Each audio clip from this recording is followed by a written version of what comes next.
Hi,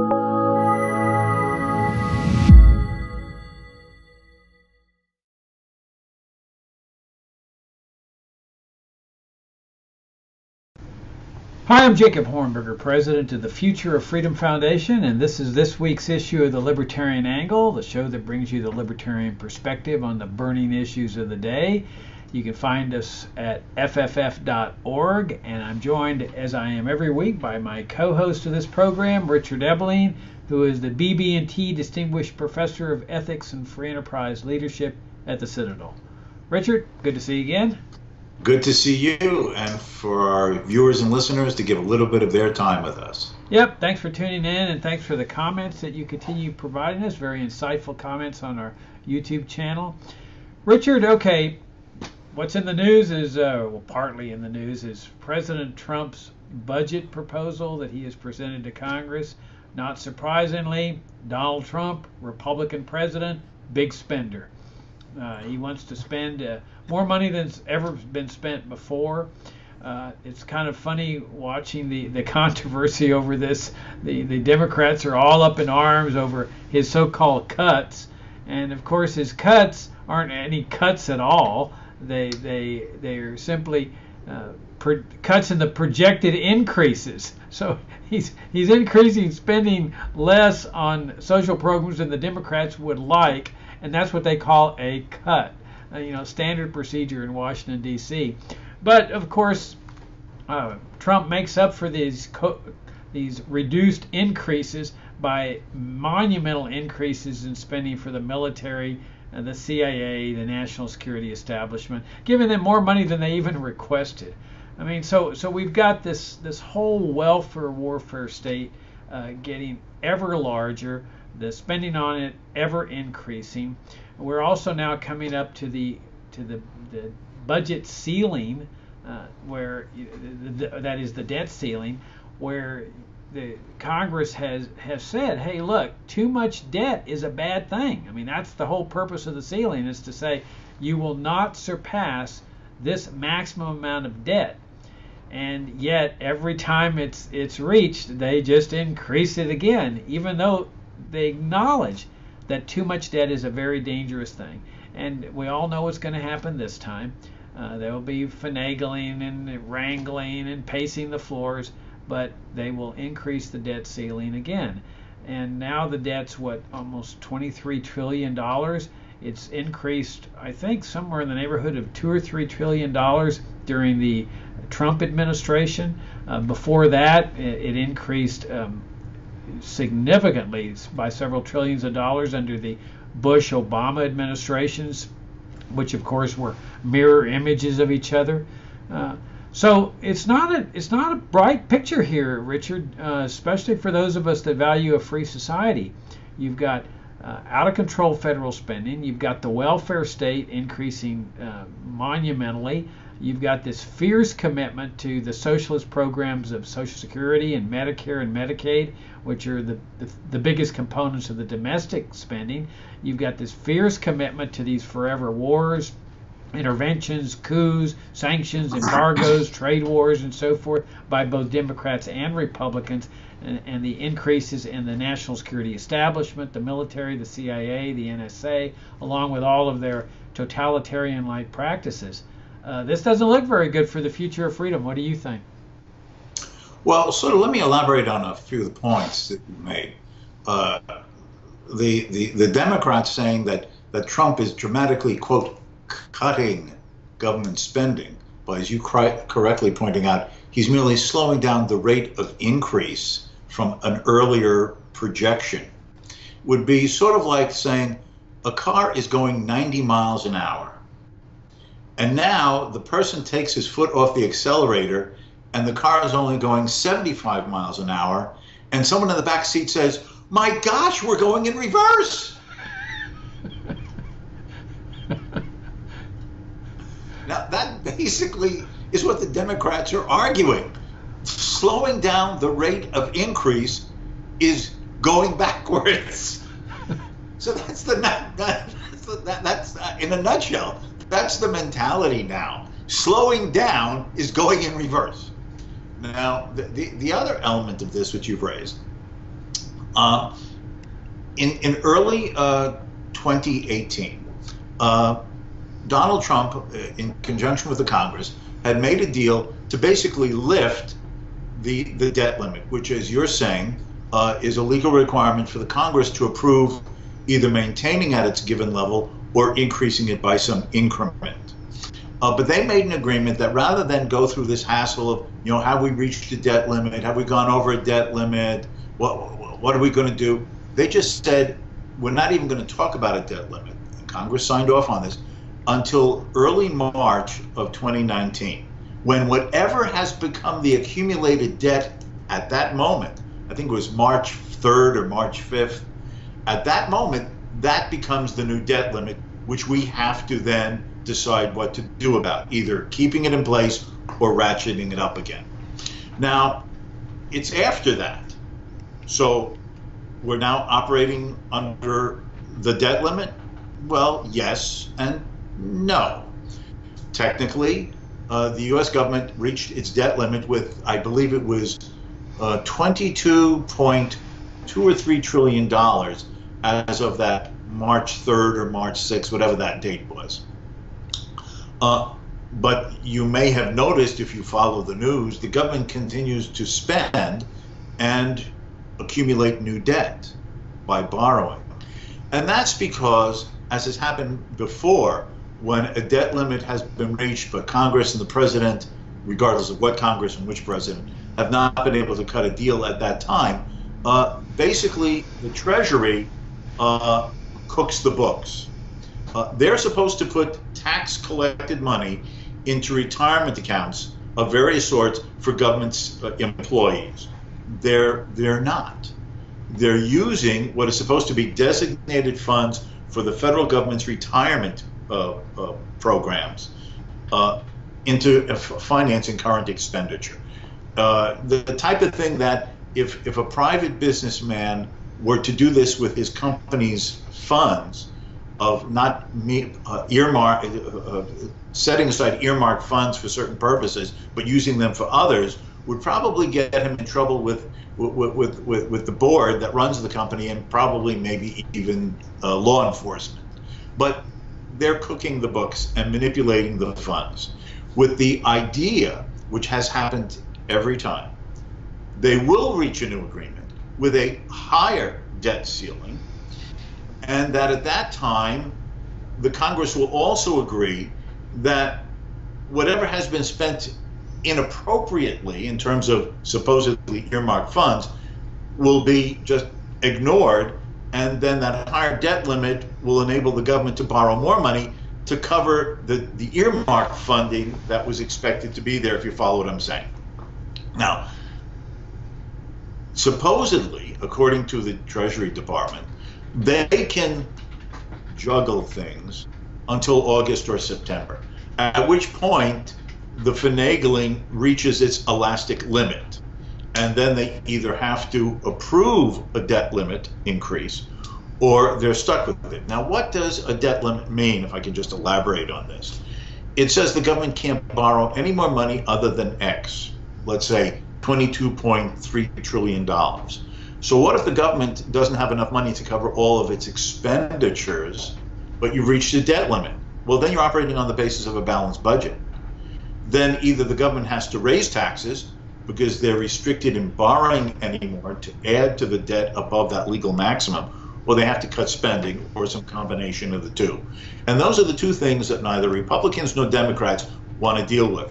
Telling constituents that the goodies that they give everybody through Program A and Program B and Program C, whether they're the entitlement programs or discretionary spending or the defense budget, they don't want to have to tell the taxpayers that things cost, and that to keep doing all that we're doing, we're either going to raise taxes or we're going to have to sort of shave things in terms of benefits.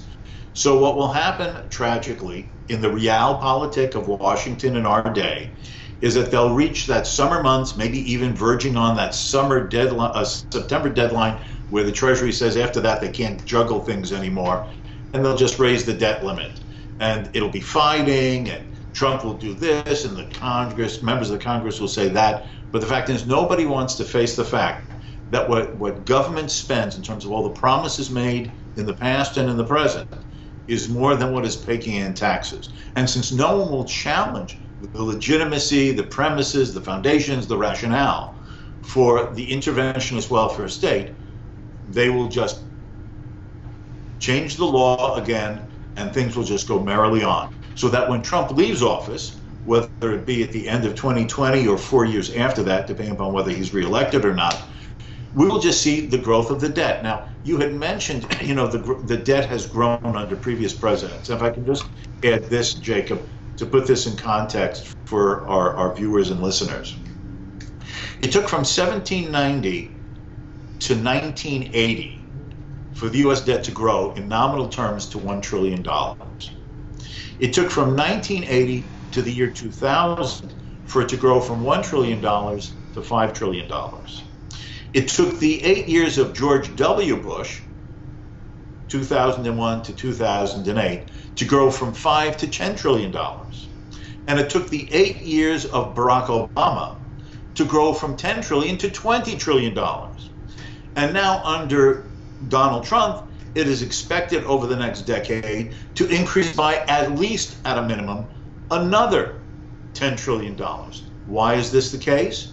Because the Congressional Budget Office has projected, and there's always the iffies about this, that beginning either, if not this year, in 2020, and at the latest 2021, the U.S. government is going to re-enter the world of $1 trillion a year deficits. Well, that starts ka-ching, ka-ching, adding up to the total debt rather quickly. And that's just the realpolitik of the world that we're in. Yeah, it really is, and you're absolutely right that when push comes to shove and that debt ceiling is finally reached, we all know what's going to happen. They're going to raise it not only to accommodate what they've already done, but they're going to have to raise it another $2 or $3 trillion and kick the can down another a year and a half or so. And so, the obvious question arises is that given that this is just a charade and a fraud, why not just abolish the debt limit and then they just borrow to their heart's content and we don't have to go through this charade? And I think that would be a mistake. I like this debt ceiling debate because it reminds Americans that too much debt is a bad thing. I mean, that's the reason Congress enacted the debt ceiling. And a president signed it into law, this whole concept that you have to have a maximum amount of debt. And obviously they keep raising that, which effectively nullifies it.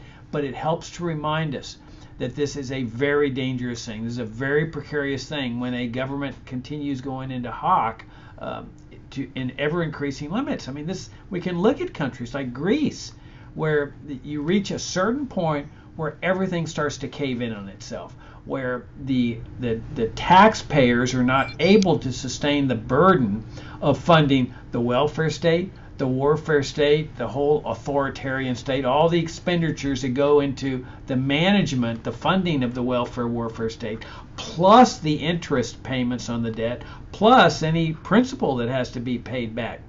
You finally reach a point where things start to cave in. And of course, you've seen among Republicans this whole concept of the Laffer Curve, where if you lower taxes, people will work harder. We don't have to cut spending at all. That growth will bring us the much needed tax revenues that will cover the deficit, and everybody can live happily ever after with massively increasing warfare state expenditures. Well, obviously that has not worked out, because look at the amount of the deficit that has increased under Trump and under his tax cuts. As Milton Friedman used to point out, that the real level of taxation in a country is not the taxes that are being raised, but the amount of spending that's taking place.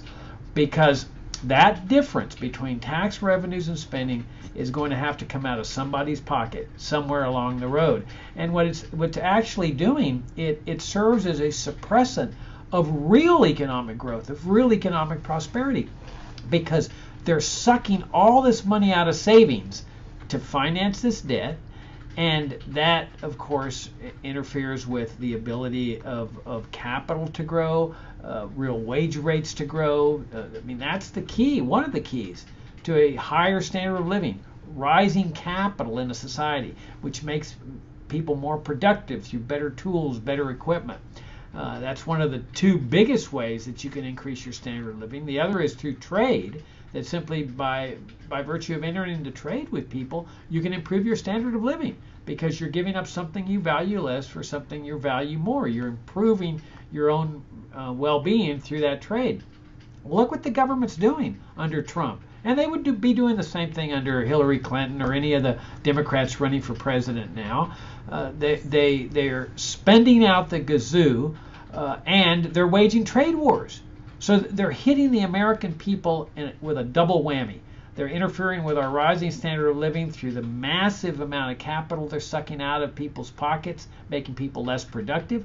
You can see that with the number of people that are strapped. They can't make ends meet. They have very little in savings. They have very little in a nest egg that's put away in case they lose their jobs over a 2 or 3 month period of time. They can't afford to pay for their children's education. Children in their 20s and 30s are still living with their parents because they can't make ends meet.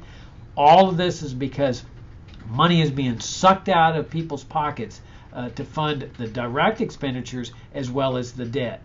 And then you've got the trade war that is being waged along with all the sanctions and embargoes and so forth. That all of this is causing. Now there's still, quote, growth, 1 or 2%, which they celebrate, which is really bizarre. But ultimately, this cannot end in a nice way, Richard. And that you've got all the makings of a very precarious crisis that might well take place in the short term here. Yeah, let me go back to your point about the supply side economics and the belief of many Republicans who have taken these ideas that we can sort of grow our way out of debt. Now, one has to be careful here. There's a fundamental core truth in the logic of supply side economics, and that is people respond to incentives. And one of the elements that can either incentivize or de-incentivize someone has to do with the marginal tax rate. The question is that when I earn $1, how much does the government siphon off, given it has progressive or whatever form of taxation? How much does it siphon off and how much does it leave in a person's pocket?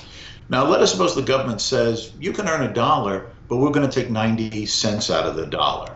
Then you have to ask yourself, at the margin, how much of an incentive is a person going to have to earn $1 when they only get to keep 10 cents of it?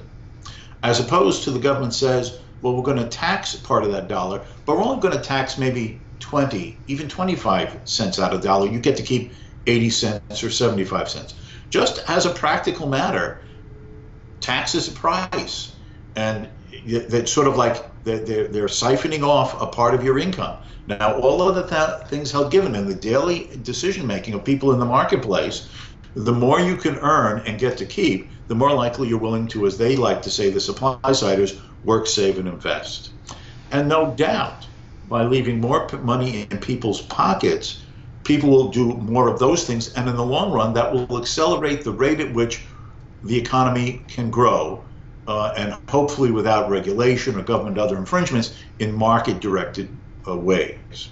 However, let me suggest this. Let us suppose that someone has expenses of $1,000 a month, and his income per month is only $800. So he's running a deficit of $200 a month, and he's been having to draw down his savings. He's been having to put money on credit cards to pay off his regular monthly expenses that his $800 income doesn't permit him to do. Now, let us suppose that getting concerned about this, and he's trying to max out, the credit card limits. How will he then pay his bills? He decides to also take a part-time job. And so that now his monthly inflow of income is his $800 from his full-time job. And let's suppose another $400 from a part-time job. So now he's bringing in $1,200 a month, 800 plus 400.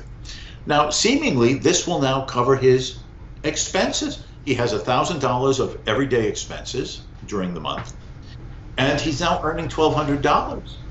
do that he's working part-time as well as full-time. And therefore he can meet all of his expenses plus $200 supposedly to help bring down his debt if he acts wisely.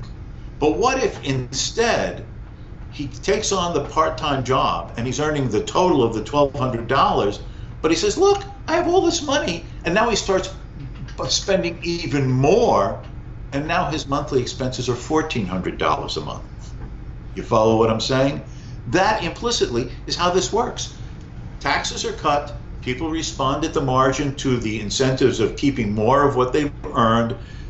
More tax revenue over time does tend to come in when marginal tax rates are lowered. But the problem is the Congress and the president then increase the rate of spending more than the inflow of additional tax revenues from creating this incentivized environment. And that's the dilemma. It's like the person who takes a part-time job is earning more now, but ends up spending even more than his total income is. And that's because the politicians have an incentive to seeing anytime they see ability to tax more or to have more revenue coming in or to somehow finagle and borrow more, to go before their constituents and say, hey, guess what? It's re-election time. You know all those goodies I've given you up till now? You can't imagine the extra goodies. And that's why you should elect me or re-elect me or never let me go out of office until I want to retire or I die, having been in Congress for 84 years. This is the dilemma that we're in.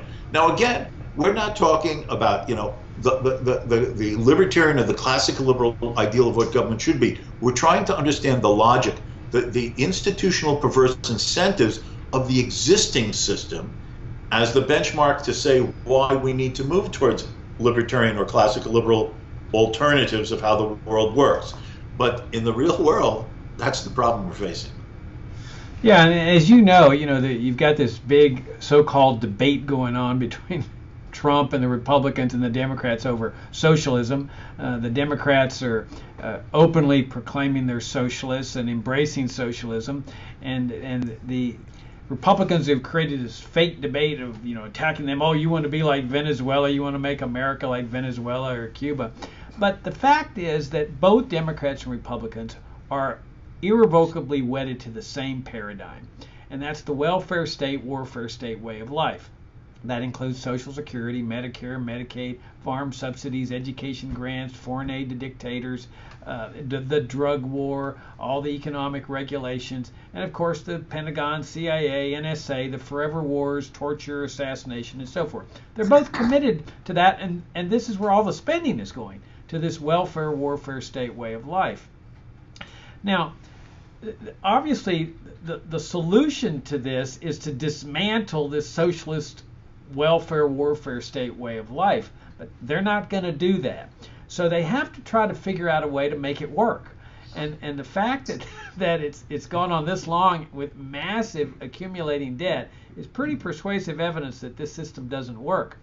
But the Democrats say, oh, well, no, we don't have Venezuela in mind for our socialism. We have the Scandinavian countries. Well, what they're saying is that we can reach a balance between the parasitic sector of society and the productive sector, and that's really what the socialists try to do. They don't want to kill the cow that is producing the milk, but they want to be able to attach on like parasites to the cow and suck as much blood out, but without killing the cow. And it's the same thing with respect to taxes. They don't want too much taxes and spending that's going to kill the producers. They want those producers to keep producing. And so the Scandinavian countries have been able to sort of come up with a balance on that, where the patient's not killed, but he's just kind of like wounded from all the leeching that is taking place. What are the chances that that would happen here in the United States? These people are voracious, Richard, and you can see their voraciousness with respect to their out-of-control spending and debt. And as you point out, if they get a little bit extra money, they're not going to use it to economize, pay down the debt or anything. They're going to use it for more benefits, more little goodies, more candy to hand out to the voters. Because the voters respond, hey, you give us Social Security, you give us Medicare, we'll vote for you.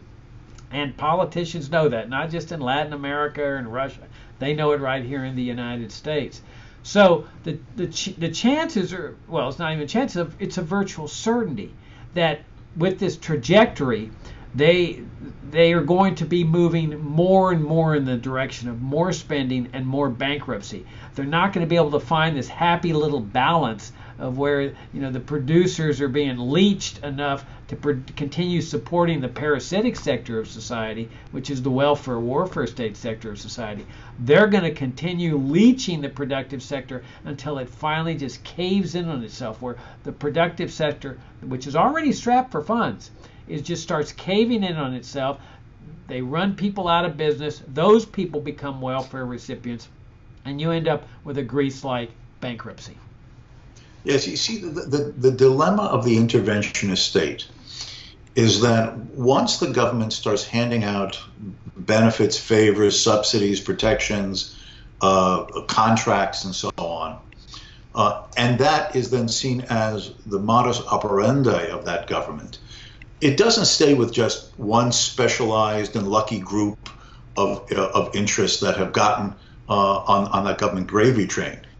It then has a momentum of its own. Say, well, if Joe got a subsidy from the government, if Sam has gotten a government contract to build something and it's going to be bringing in 40%, 60% of their revenues for the foreseeable future, then why can't I, Bill, get the same type of benefits? And then in the issues of each year's budget, well, Sam and Bill realize that they both want to continue living off this government spending, and they prefer to get more of it out of each year's budget if they can.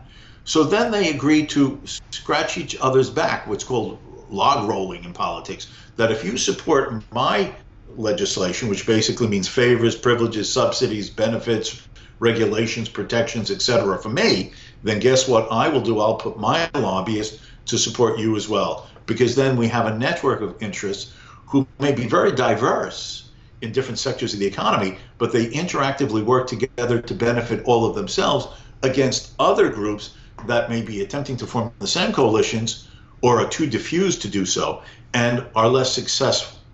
Now, this is the dilemma. You create this spider's web, this tightly woven spider's web of special interest groups. And anytime there's a proposal, not even to cut, but to use my example of the car driving at 90 miles an hour, and it's proposed to take the foot off the accelerator a little bit and only go 75 miles an hour, they suddenly say, but my gosh, the increases in what I get from the government are not going to be as large as I had been anticipating and planning for, or they had promised. So now we have to work to prevent the slowdown in the increase, let alone any idea of actually cutting. And once that mentality and institutional incentivizing works that way in the lobbying structures of a democratic system, unless you change the core values and principles and premises upon which the society operates, such as thou shalt not steal, and using government to take from Bob to give to George is as much stealing as my doing it in an alley privately with a gun in my hand.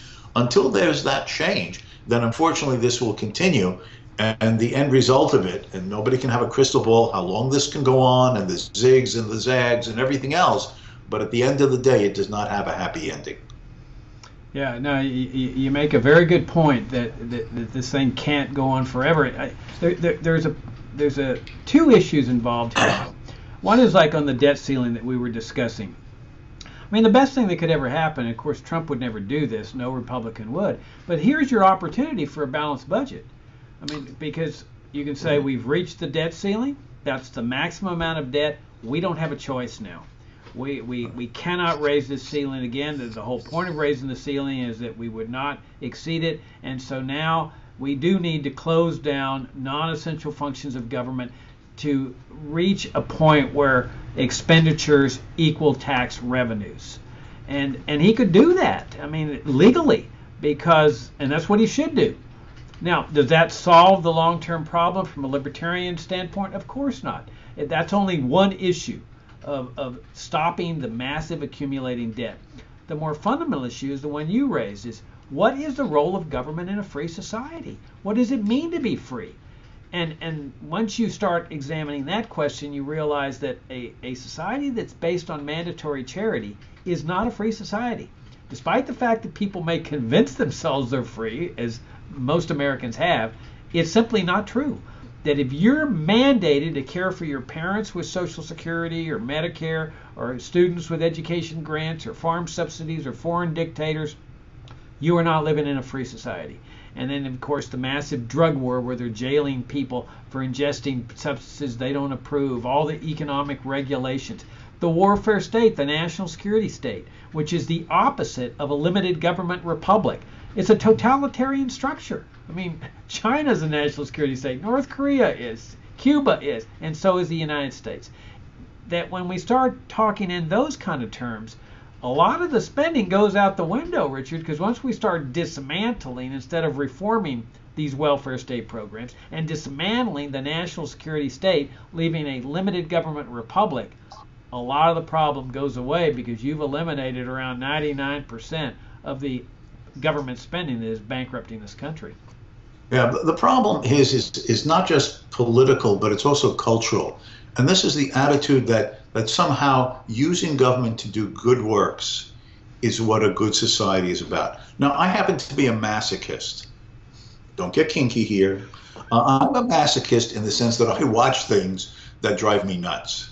One of them, don't ask me why, I really must hate myself psychologically. I watch a show called Madam Secretary.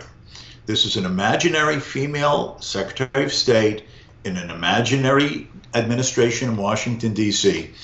And every week, the State Department is solving the problems of the world. For example, I just watched yesterday's episode. And what was the theme of this, Jacob? Oh, a giant typhoon is going to destroy an imaginary island nation in the Pacific. And it's realized that it's our fault because of global warming. We have placed profit over people for decades. And so now, we're guilty and we have to be good people. The Secretary of State, with the support of the President, arranges for the entire population of this nation island to be transported to an island that the U.S. government has arranged to be ceded to them in the Fiji Islands, and they're airlifted. There's an important shrine, a temple that the Army Corps of Engineers, stone by stone, moves to the new safe island. And then this island that was threatened actually falls below the sea, gone, according to the NASA pictures. Because, oh no, our carbon creations have destroyed the planet. Okay, now, what is this? It is the duty of the government to do good works. People's suffering, people's hardships, and the government sends military ships to move an entire nation, island population to someplace else. The Army Corps of Engineers move a sacred temple. What happened to separation of church and state there? And is it ever asked where this money's coming from? The taxpayers' expense? How it could be used instead? Oh, and let me add that the other element of this, then you have Christian conservatives. And Christian conservatives, they don't believe in global warming. And they think government can be too big. And if these people die in the Pacific from this typhoon, it must be because God has decided they needed to be punished. And they're the bad people who believe that global warming is real. And they're the bad people who think that government is too big. But the daughter of the leader of this Christian conservative organization, she's gone to college and she's taken a science class, and she knows it's all the wanton profit seeking of greedy businessmen to pollute the world. I mean, this is like this is the mentality, Jacob. This is the culture, the indoctrination, the propaganda. Now, I don't even want to get into global warming. Yeah, this is like the nature-nurture issue. You know, how much is the globe has always changed. Ice ages, little ice ages, big ice ages, warming eras. The world changes. climate changes. How much we've affected it or not, who the hell knows? But it certainly isn't the closed issue that some people try to say in the mass media. There are reputable, serious, respected scientists who say, it's really maybe not that bad. It's hard to know how much human effects have done this, and we maybe shouldn't have to worry about it. Or maybe we have to think about this, right? Fine. But this mentality, it's our fault. We owe reparations to the world. Well, where do reparations come from? Because that's talked in this episode of Madam Secretary too. Well, it must be taxes. But the T word is never used. Do good, spend money, never ask who's denied opportunities through government regulations, never ask whose wealth and income is seized to redistribute according to the elite imagery of making the world a better place through the compulsory powers of government. This is a serious cultural problem we have, Jacob, because these are the intellectual handmaidens of statism, all with the sense of, oh, it's for the people. And we can't deny that cultural dilemma that we face. Yeah, and guilt and fear. I mean, you know, if you join up with those libertarians and start supporting the dismantling of Social Security and Medicare and welfare and food stamps, you hate the poor. You should feel guilty about this. And of course, that's why they resent us libertarians, because we've gone beyond their guilt trip. We realize that this is an immoral system, that charity, genuine charity, comes from the willing heart of the individual, not through the force of government and the IRS. And that's one thing that people have to overcome, is their sense of guilt that they throw off on you if you want to dismantle their beloved little welfare state system. And then there's the fear that everybody's coming to get us. During the Cold War, it was the communists that were coming to get us, and then Saddam Hussein was coming to get us, and then the Muslims and the terrorists and Venezuela and Assad and Libya. You know, they're all coming to get us, and so you need this massive national security state to keep the barbarians away. And of course, everybody blocks out of their minds that it's the national security state with its foreign policy of interventionism that is producing all these boogeymen that are supposedly coming to get us. So if people can overcome their guilt and fear, we might be on our way to a free society. Exactly. What's most important is for the friend of freedom to think about their premises, the right of the individual to his own life, his own liberty, and his own honestly acquired property. The principle of social order, that human relationships should be based upon voluntary consent and freedom of association, and not compulsion, force, or threatened act to prohibit you from doing things that in a nonviolent and non-fraudulent way you would like to do with your fellow men. We must be willing to take the high ground and challenge this collectivist mentality of the government must do good and you must be forced into compulsory altruism through government regulations and taxation. Benevolence is a good thing. Caring about one's fellow men can be meritorious and highly ethical, but it has to be in the setting of respect of the individual's right to his life, liberty, and honestly acquired property, and the social principles of mutual consent and voluntary association. Otherwise, it is corrupted by power, plunder, and destruction at the end of the day. All right. On that fine note, Richard, we'll wrap it up. Thank you. Enjoyed the conversation, and thank you all for tuning in. Thank you for your insightful comments again, and thank you for your great support of FFF. And Richard, look forward to talking to you next week. Until next time.